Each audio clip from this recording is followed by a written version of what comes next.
కర్ణాటకలో మరోసారి ఉద్రిక్త పరిస్థితులు నెలకొన్నాయి. 1992లో అయోధ్యలో బాబ్రీ మసీదు కూల్చివేతకు సంబంధించిన అల్లర్ల కేసులో కరసేవకులను అరెస్ట్ చేయడంపై తీవ్ర ఆగ్రహావేశాలు వ్యక్తమవుతున్నాయి.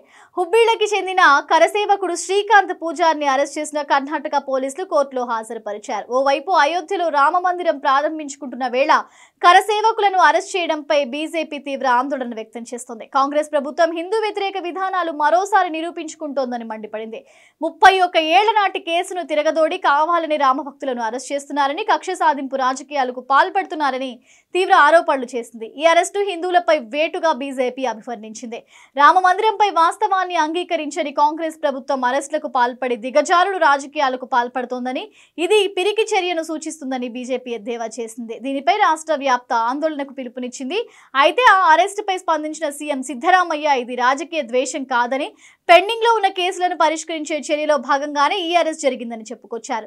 నేరం చేసిన వ్యక్తిని వదిలేద్దామా అని ఎదురు ప్రశ్నించారు.